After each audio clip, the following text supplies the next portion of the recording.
Senado guarda a vida da República e do Império em documentos fundamentais. Esses documentos agora estão sendo publicados de uma maneira mais palatável, em linguagem jornalística. É o projeto Arquivo S, cujo quinto volume está sendo lançado agora. E é sobre isso que a gente vai conversar no Leituras Especial de agora. Olá, pessoal.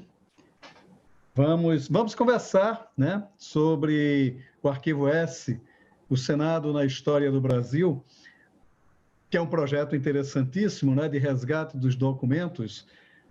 Rosa, a gente poderia começar exatamente por aí.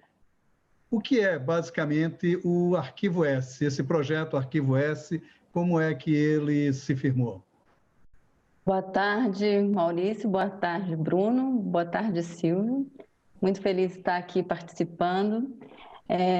Esse projeto nasceu, eu tenho 38 anos de Senado e 14 deles eu passei no arquivo.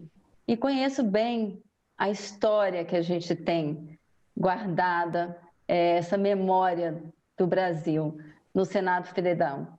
E a gente tem possibilidade, surgiu uma ideia de como que a gente pode mostrar essa documentação?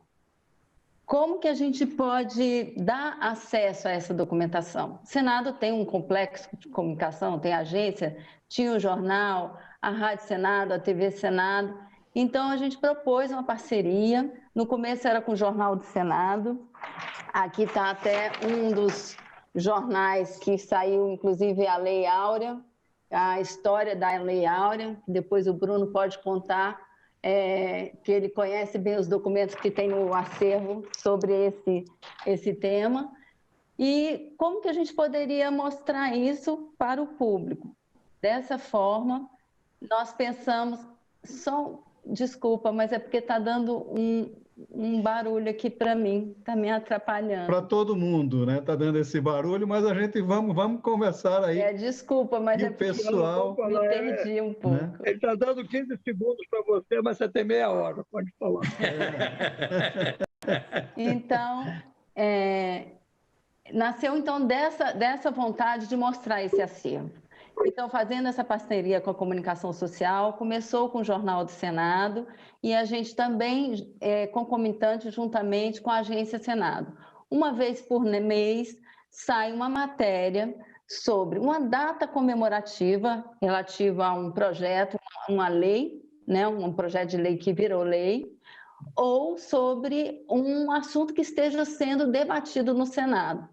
Nós fazemos uma reunião, nossa equipe, uma equipe maravilhosa de estagiários de história, de arquivologia, servidores do Senado, fazemos uma reunião com os jornalistas Ricardo Oeste, que é o responsável pela coluna, por escrever a coluna, que escreve de uma maneira muito fácil, muito gostosa, e com isso a gente vai e prepara as matérias, a gente vai começar a fazer pesquisa no acervo.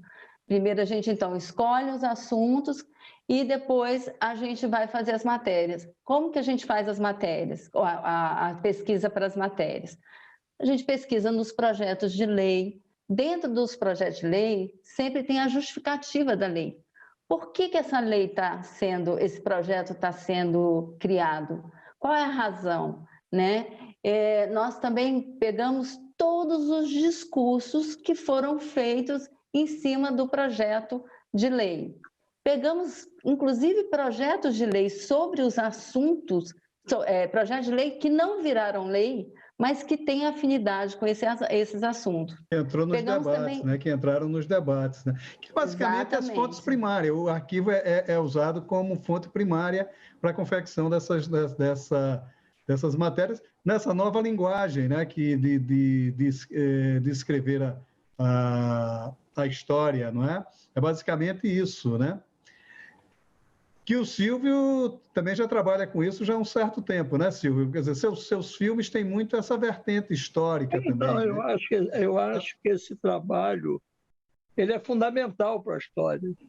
Eu me lembro, por exemplo, quando eu fiz os anos JK, que eu quis falar da Constituinte, né, da Constituinte 48, né?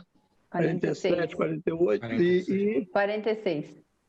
46? 48 é a cassação do Partido Comunista, você tem razão.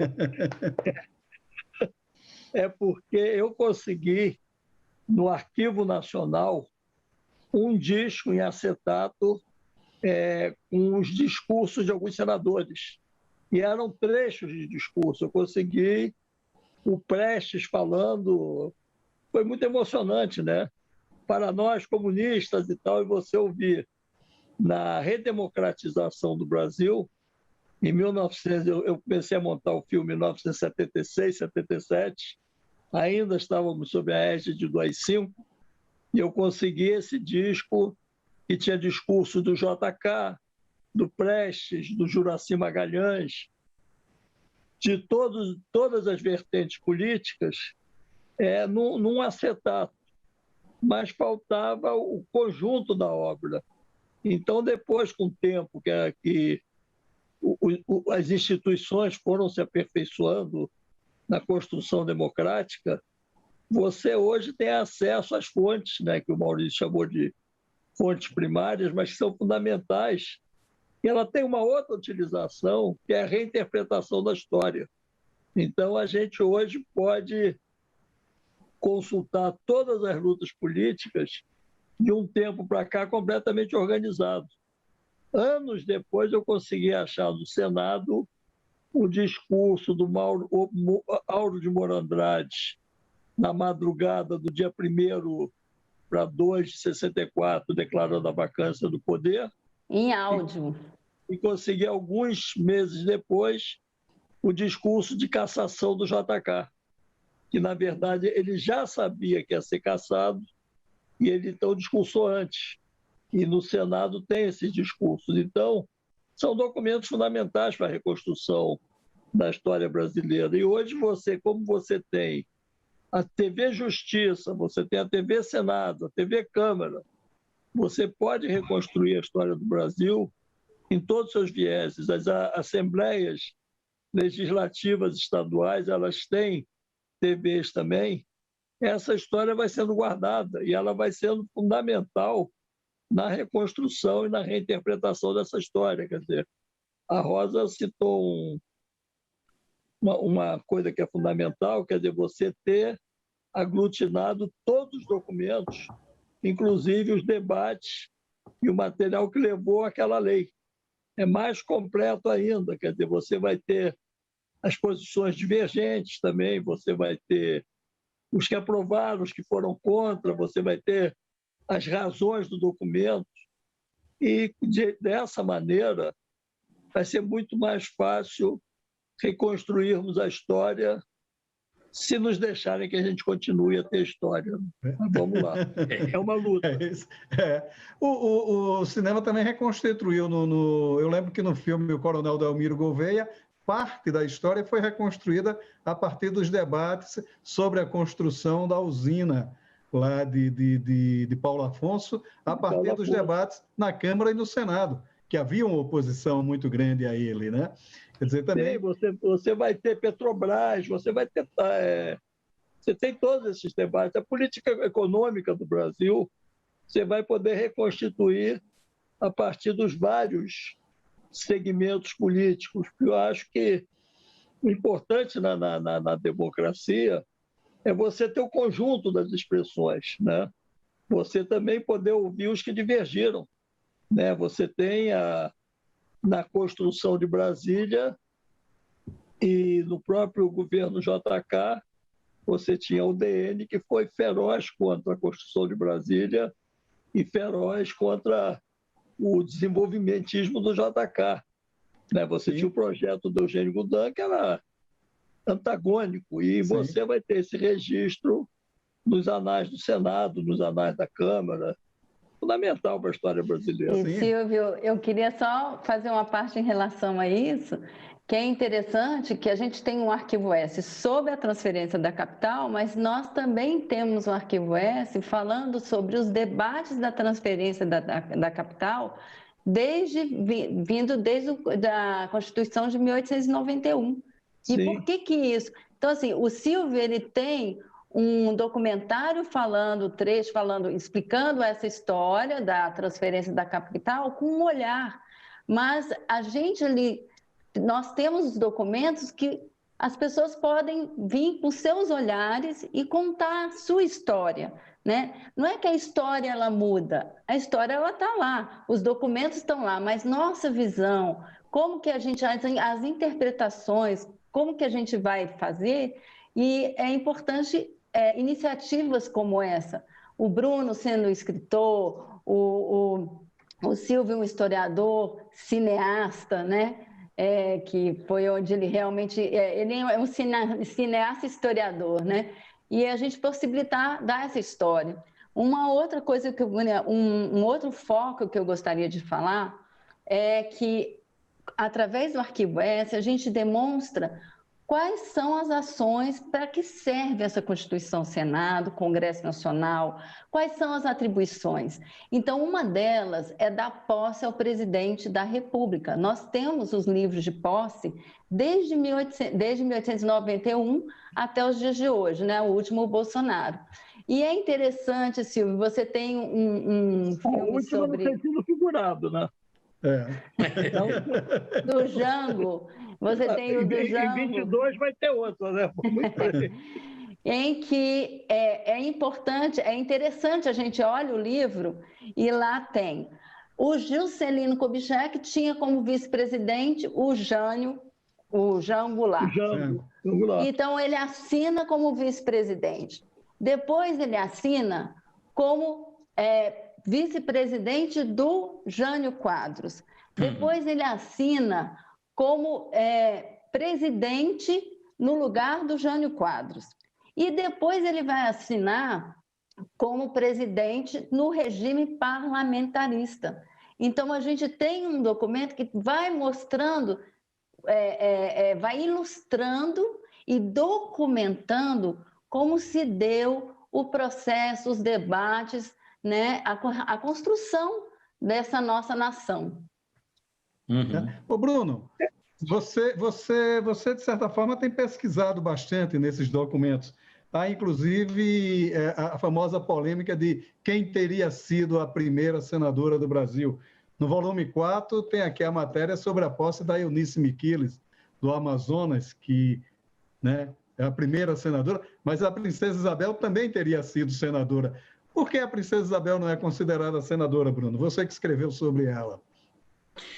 Então, prazer, Maurício, Silvio Rosa, querida amiga, pessoal ouvinte aí, telespectador. Existe essa dúvida histórica, né? Se Dona Isabel do Brasil, que era a princesa imperial, herdeira de Dom Pedro II e regente do Império 3 vezes no século XIX, se ela foi ou não senadora do Império, porque um artigo da Constituição ditava que, com 25 anos de idade em diante, o herdeiro, o príncipe imperial, e até os demais príncipes da casa teriam direito a assento no Senado. Ocorre que, os da linha de sucessão, né? Dona Isabel foi, sim, senadora do Império, e, nesse sentido, não é um erro histórico dizer que ela foi a primeira senadora mulher, mas ela não foi senadora legislativamente falando, e sim constitucionalmente falando. A participação de Dona Isabel na vida do Senado do Império é muito curiosa e não começa quando ela já tinha 25 anos. Começa quando ela tinha 4 anos de idade. Com 4 anos de idade, ela foi proclamada pelo Senado do Império, pela Câmara dos Deputados do Império, Princesa Imperial do Brasil, que significa herdeira do trono verdadeiramente de Dom Pedro II. Isso foi no Paço do Senado, no Rio de Janeiro, Palácio Conde dos Arcos. Com 14 anos de idade, ela prestou juramento como princesa imperial e assinou o seu ato de juramento como princesa imperial Dona Isabel no Senado, documento esse que está com a Rosa aí no arquivo do Senado. Depois ela vai novamente voltar ao Senado para ser, na sua primeira regência, ela era muito novinha, 23, 24 anos de idade, 1871, para ser proclamada princesa imperial regente do Império na saída de Dom Pedro II. Então, tem uma nova tela retratando isso, tem várias telas que retratam a vida, digamos, senatorial de Dona Isabel, que não é a de um senador comum, propositor de leis, etc. É a vida do herdeiro do Império, do herdeiro do trono, que era uma mulher, que era ela. Então, muita gente pergunta para a Rosa ou pergunta para mim se Dona Isabel foi ou não a primeira senadora. Sim, constitucionalmente sim, não há dúvida nenhuma disso. Legislativamente é outra história. Há, Milquides, as pessoas que tomaram posse, mulheres senadoras no século XX, não é? Elas foram, enfim, propositoras de lei, foram senadoras da República, né? Agora, senadora do Império não teve nenhuma, até porque a lei não permitia eleição de mulheres. As mulheres não eram nem eleitoras, nem elegíveis. Somente Dona Isabel do Brasil, a filha de Dom Pedro II, podia ser isso, senadora do Império e, ao mesmo tempo, claro, foi também a regente. A vida dela na política, que tinha uma relação com o Senado, estava mais no Conselho de Estado, onde ela tinha cadeira, né? O marido dela também, e ali havia conselheiros de Estado que eram senadores antigos do Império, né? O Senado era vitalício no Império, só não era hereditário, mas era vitalício, e, portanto, a vida senatorial, digamos assim, mais política, claramente da princesa imperial, se deu no Conselho de Estado, nas vezes em que ela atuou como membro ativo, né?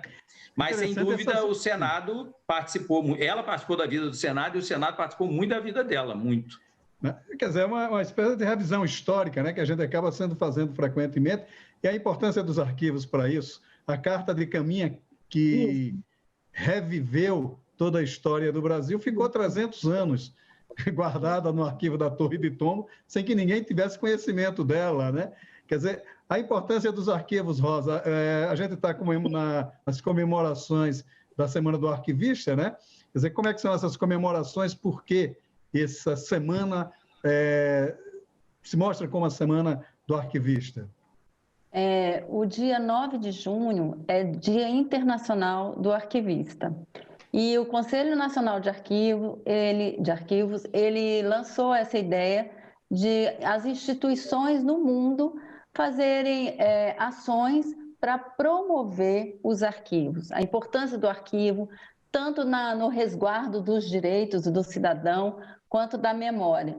Então, o Arquivo Nacional encabeça a Semana Nacional de Arquivos aqui no Brasil. Nós estamos inscritos na semana com duas ações. O lançamento da coletânea das reportagens que foram vinculadas pela Agência Senado em 2020 e em 2019. No caso, hoje, a gente está lançando o volume 5, que é relativo a 2019. E na sexta-feira nós vamos ter o relativo a 2020. A importância dos arquivos, e aí eu vou falar do Senado, né, do arquivo do Senado e logicamente dos outros, é isso, assim, no Senado a gente conhecer primeiro essa diversidade, essa pluralidade de visões, né? De discussões. Essa diversidade é muito natural, porque os representantes da nação, como assim são chamados, os senadores e os deputados, eles estão representando nós, vamos lá, damos voto e estão nos representando. Então, tem gente de todo pensamento político, pessoas que pensam de diversas formas. Então, a gente mostrar como que se deram os debates. Às vezes a gente olha assim, nossa, mas era muito machista esse senador, essa visão. Mas a gente era uma sociedade extremamente machista, extremamente feminista, ou machista. A gente vê, por exemplo, na posse da Eunice Miquimes, ela recebeu flores, ela recebeu poesias, não tinha nem banheiro no Senado, no plenário, para a senadora. E as discussões que ela colocou em pauta, que é, por exemplo, de um marido mudar o Código Civil, do marido não poder pegar empréstimo sem antes ter a assinatura da esposa, porque ele podia fazer isso não foi levado, alguma das discussões dela, que ela propôs, não foi levado, mas foi um começo de debate. Então, é muito interessante isso, né? Eu queria falar em relação a essa questão da importância dos arquivos. Em 1996, eu fui num distrito de Salgueiro, no interior de Pernambuco, filmar num quilombo, Conceição das Crioulas. E a história daquele lugar é que 6 negras trabalhando com algodão se juntaram, compraram as terras e fizeram um quilombo ali. E tinha uma comunidade de negros que morava ali, negros quilombolas, e eles estavam reivindicando a posse da terra. E alguns fazendeiros também queriam a terra. E um dia eu estava passando numa rua lá e vi uma senhora muito interessante na janela, muito tranquila. E aí comecei a conversar com ela, a gente botou a câmera, e aí eu perguntei a ela a quem aquelas terras pertenciam. E ela me contou essa história. E eu falei, mas e como é que a gente pode provar essa sua história? Ela falou, meu filho, vai lá em Portugal, na Torre do Tombo, que você acha o documento. Ele existe, ele está lá. Isso aí no interior de Pernambuco, Conceição das Crioulas, sim. E as terras foram desapropriadas, entregues a eles, e hoje moram 750 famílias. Então, a importância do arquivo é essa. Existe o documento. Existe o documento. E essa história ilustra a importância do arquivo. Bruno, isso aí você consegue rever a história, todo o aspecto a partir desses documentos.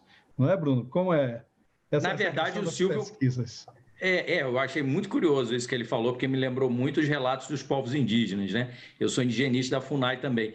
E aí o Silvio está tocando na importância simbólica dos arquivos, não é, como depositários, como repositórios de documentos históricos para o povo, para a população ou para os povos, né? Porque é claro que ele está justamente contando a narrativa de um povo que pensa que o documento que comprova a posse da sua terra está no arquivo da Torre do Tombo em Portugal, né? E não, por exemplo, num arquivo estadual, e não num arquivo municipal ou no arquivo nacional. Os povos indígenas têm muitos povos indígenas acreditam que eles têm a posse da terra em que eles estão, sobretudo no que hoje é o que a gente chama de Nordeste. No tempo do Império era o norte do Império, porque Dom Pedro II ou Dona Isabel deram para eles a posse da terra.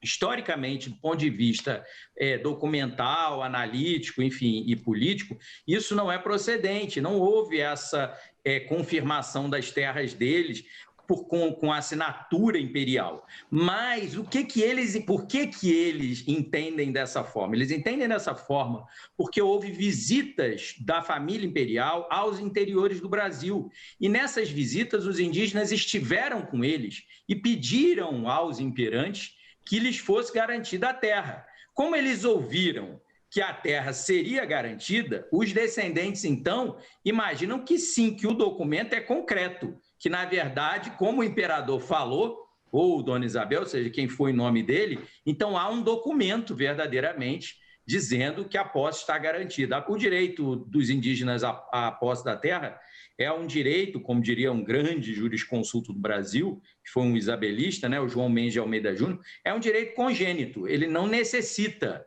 desse documento. Mas veja que o Silvio reportou o quanto os documentos são simbolicamente importantes para lastrear as narrativas históricas, sejam elas narrativas históricas dos historiadores, né, que são, enfim, os profissionais da história, quanto as narrativas históricas de povos tradicionais, povos como são os povos quilombolas, né? Os povos indígenas. Povos originários, né? Povos originários, que são os povos indígenas. Quem estava aqui eram eles, a gente chegou.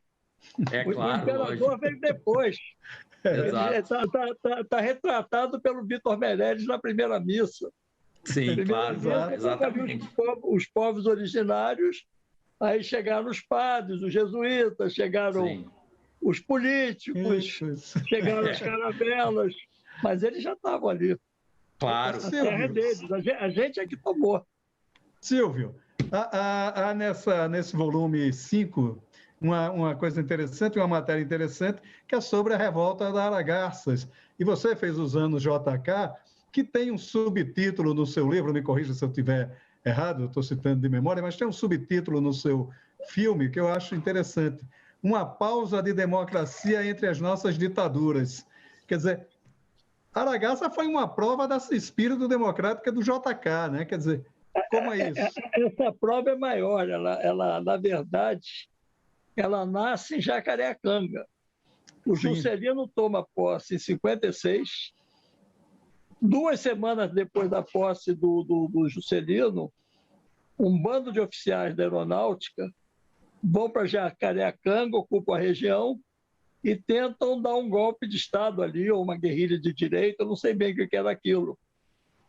Eles são cercados, alguns fogem do país, o Paulo Vitor vai para a Bolívia, se exila na Bolívia, o Haroldo Veloso é preso, era o chefe da revolta, e eles são cercados. O Juscelino prende, neutraliza a rebelião, anistia os revoltosos, reintegra a aeronáutica e promove. O Haroldo Veloso faz Jacareacanga como major e ele vai fazer Aragarças em 59 como tenente-coronel, promovido pelo próprio JK, que ele tentou derrubar.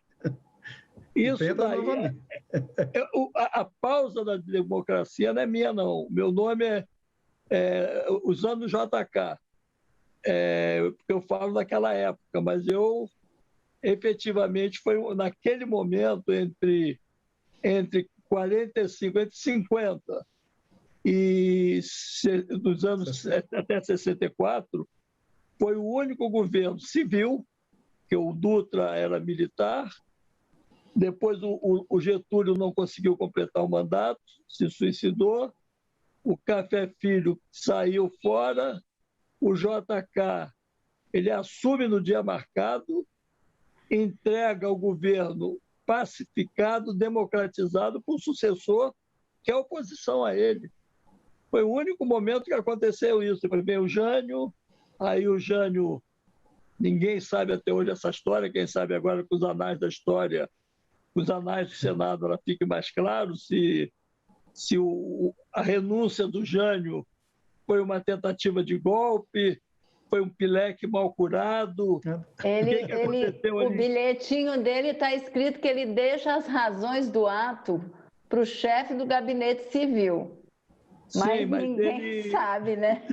Mas ele entrega para o Pedroso Horta o bilhete, e aí a coisa está mal explicada, porque dizem as más línguas que aquele bilhete, redigido numa sexta-feira, seria para o Pedroso Horta colocar no bolso, levar para casa, voltar na segunda e dizer: e aí, Jânio, tudo bem?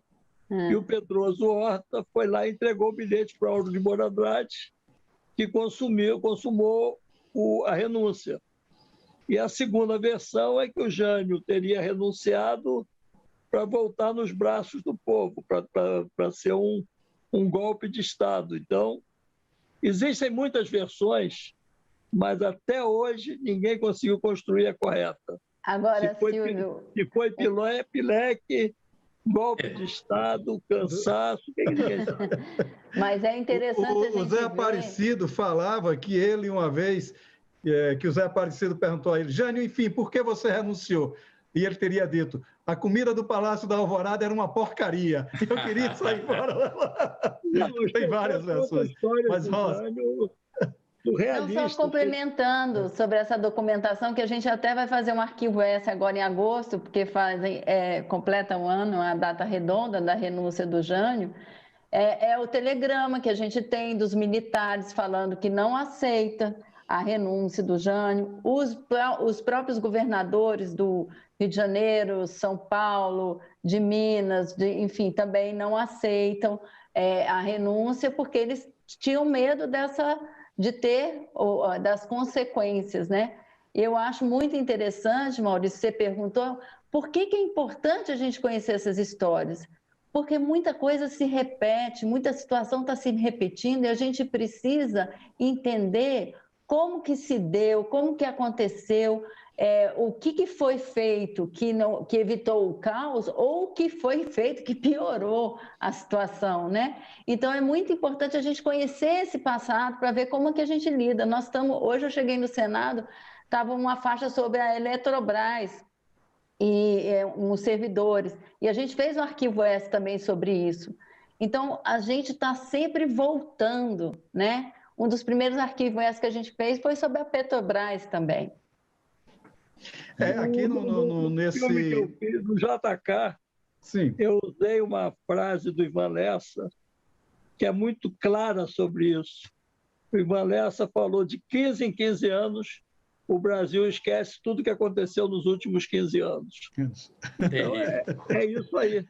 Agora, nessa edição, volume 5º, tem um material sobre a revolta da vacina, né? Que era contra a vacina de varíola, lá no início do século passado. Quer dizer, Bruno, essa retomada do passado também, como é isso? Você como historiador, você como pesquisador, fala um pouco sobre essas recorrências do passado. Eu só queria comentar outra coisa que a Rosa falou, depois eu vou para isso. A Rosa falou que o governador, na época, tinha o Estado do Rio e a Guanabara. Desculpa, é isso. Guanabara era o Lacerda, que rompeu com o Jânio. Uhum. Ele não pode ter pedido para o Jânio ficar, porque ele foi uma das razões da saída do Jânio. Ele foi posto para fora do palácio. O Lacerda, quando chegou na porta do Alvorada, as balas dele estavam na porta. Então deve ter sido o governador do Estado do Rio, do então Estado do Rio. Em relação à vacina, eu também fiz alguns trabalhos sobre o Oswaldo Cruz. E é verdade, num dos trabalhos, inclusive, eu fiz um filme meio ficcionado, e o cara que faz o papel do senador é o Fábio Barreto, né, que foi um grande diretor, cineasta que morreu, e tem esses discursos que estão nos anais do Senado. O mesmo senador é contra a vacina obrigatória, diz não vão botar a mão no braço das nossas mulheres, e 2 anos ou 3 depois, diante da epidemia de varíola, gente morrendo, esse mesmo senador fala inadmissível que o governo não tome providências contra a varíola e pede a vacinação obrigatória. Então, esses documentos que estão aparecendo mostram a realidade dessa história. Realmente, no primeiro momento da vacinação obrigatória, os políticos, os jornalistas foram contra. E o Oswaldo Cruz foi muito maltratado pela imprensa e ele guardava esse material. Os arquivos do Oswaldo Cruz, eu tive acesso na Fiocruz, na casa de Oswaldo Cruz, ele recortava tudo e guardava, porque ele sabia que ele tinha razão. E ele era super maltratado pela imprensa, ele apanhava muito. Sim. Mas ele sabia, não, um dia eles vão ver que eu tinha razão. As charges são... Ele criou essa ideia da vacinação obrigatória, né? Porque a casa dele foi apedrejada. Né? A casa dele foi apedrejada. Ele foi pedir demissão ao Arthur Bernardes, se sentindo responsável, porque o Arthur Bernardes quase foi deposto. E aí ele foi pedir desculpas, olha, eu estou sendo mais um problema para o senhor do que uma solução. E é bom que tenha esse material nos anais do Senado. A história vai se confirmando. Bruno, você lembra assim de algum outro fato que tenha essa repercussão toda no Senado, que tenha, de certa forma, feito uma revisão na história? Não, é como se, na verdade, toda historiografia comporta revisão, né? E uma historiografia, que é a escrita da história, ela deixa de ser, do ponto de vista do período em que ela é produzida, revisionista, entre aspas. O que não, outra coisa completamente diferente é ser negacionista, não é?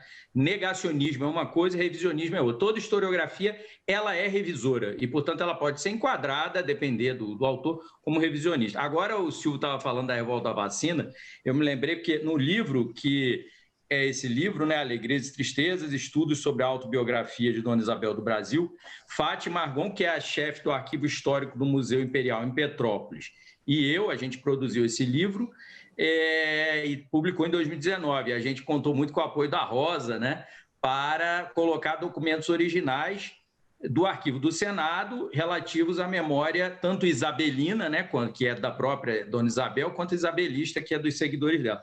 E, por exemplo, a Lei Áurea, né, como a gente chama, que é a Lei 3.353 de 1888, o documento original da Lei Áurea, enquanto lei, né, legiferada, ou seja, feita por senadores e deputados, está com o arquivo do Senado. Mas a gente só conhece um documento da Lei Áurea, que é o do Poder Executivo do Império, que é o que está no Arquivo Nacional. Ocorre que a lei que está no livro de leis, que também tem a mesma assinatura de Princesa Imperial Regente de Dona Isabel, na verdade, sob diversos aspectos, é muito mais a lei, porque é a lei fruto do processo legislativo que culminou no fim, né, no extermínio da escravidão no Brasil, do que aquela toda pergaminhada e pintada, elaborada, que está no Arquivo Nacional e que foi, na verdade, mais uma obra de arte, né, de caligrafia, etc.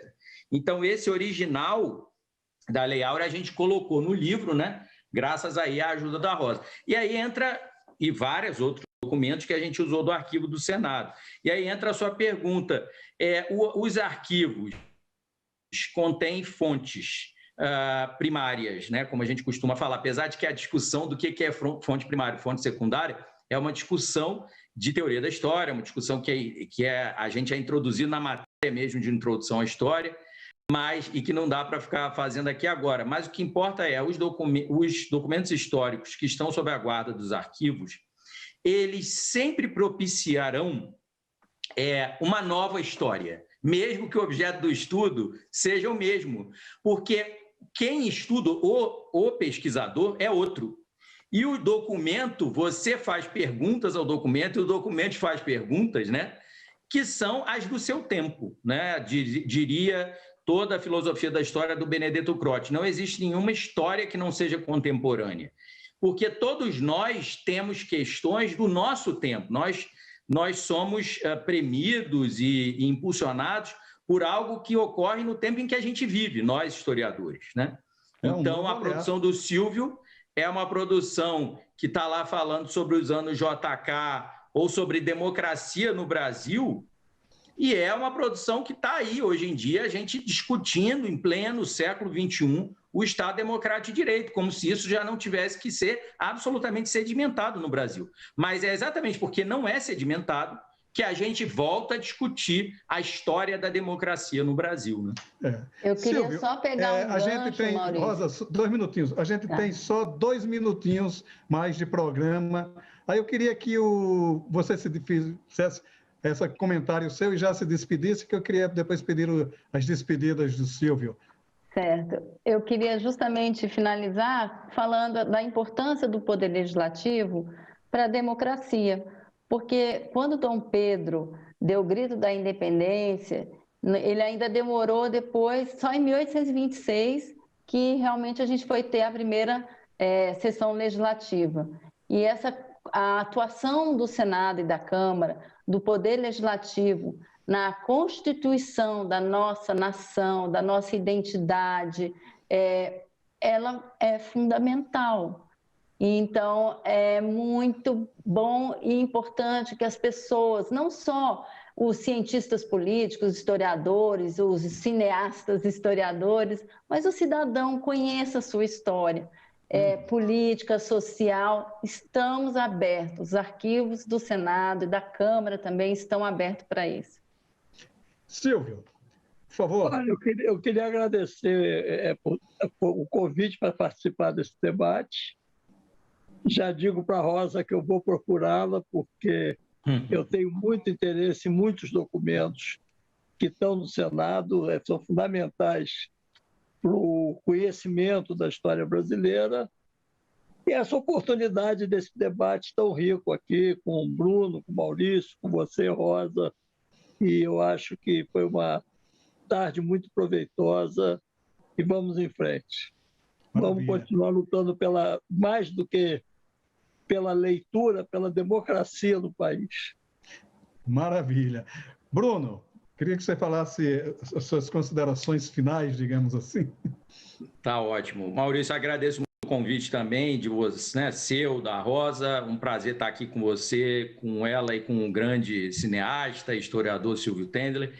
E queria, na verdade, reiterar, né, eu me senti contemplado pela fala da Rosa, os arquivos públicos são, não é, exatamente é o que os difere de serem arquivos privados, eles são um convite à prática cidadã no conhecimento, não é, da história local, da história regional, da história nacional. Os arquivos têm de ser abertos ao público e eles têm que ajudar aos brasileiros, né, na sua prática de cidadania. E queria comentar que, na verdade, isso é um dever, né, também institucional, comentar que a lei mais recente de acesso à informação, ela justamente impinge, digamos assim, a administração pública, sobretudo num período que a gente passa no pós, enfim, regime militar, de 64 a 85, eu acho que a gente não pode deixar, aí eu estou falando até como advogado também, a gente não pode deixar de lembrar que não foi passada uma borracha, digamos, adequada, não é? Sobre esse período, não é? E por causa disso, a gente fala muito hoje em dia, né, dos esqueletos nos armários, por causa disso há muita coisa que os arquivos poderiam ter auxiliado e que não puderam, justamente porque havia muitos empecilhos dos historiadores e dos demais pesquisadores em ciências sociais em acessar os arquivos, né? Eu também comento aqui de um livro fantástico, recomendo muito que comprem, que é Os Fuzis e as Flechas, História de Sangue e Resistência Indígena na Ditadura, do amigo Rubens Valente, que é um historiador ao modo dele, ele é um jornalista investigativo, mas que conseguiu acessar os arquivos da FUNAI, onde eu mesmo sou, isso de tempos para cá, antes não se conseguia. Então, os arquivos eles têm um papel, não é, político também, não é, de propulsores, não é, desse fazimento diário nosso da democracia, que é tão difícil em país que passou por regimes militares, ditaduras militares, enfim. Maurício, eu só queria Sim. falar como que pode adquirir um livro pela livraria. O livro tem ilustrações do Bruno Basílio e do Cássio, que também trazem de uma forma palatável, gostosa, da leitura do escrito pelo jornalista Ricardo Oeste, tá bom? Certo. Porque o grande mérito dessa coleção, são 5 volumes já, o 6º já está aí no prelo, já saindo, né? É exatamente essa possibilidade de você dialogar com a história de uma maneira menos formal. É aquilo que outros tantos jornalistas já vêm fazendo, como Eduardo Bueno, o Laurentino Gomes e outros tantos, o Jorge Caldeiras, que fazem uma revisão interessante da história e de uma maneira mais palatável. A gente não precisa mais se curvar ao Rocha Pombo, né, para entender melhor a nossa história. Não é isso mesmo, pessoal? Maurício, e só sim. também dizer que o Arquivo S ele está disponível no portal do Senado, sai toda primeira sexta-feira do mês, as reportagens. Maravilha. Muito obrigado. Muito obrigado, pessoal. Obrigada, foi um prazer. Boa tarde. A gente ficaria aqui horas e horas conversando, mas infelizmente o nosso tempo já está estourando aqui. Mas muito obrigado pela participação de vocês. Muito obrigado por essa presença no Leituras Especial. Foi um programa muito valioso, um programa que ensinou a história de uma maneira muito inquietante e muito interessante e, sobretudo, ensinou o que é o fascínio da história, né? A história tem um fascínio fantástico, né? Ela nos conta histórias, verdadeiramente histórias. Muito obrigado, pessoal, e até os nossos próximos encontros. Obrigada. Obrigado. Obrigado. Obrigado.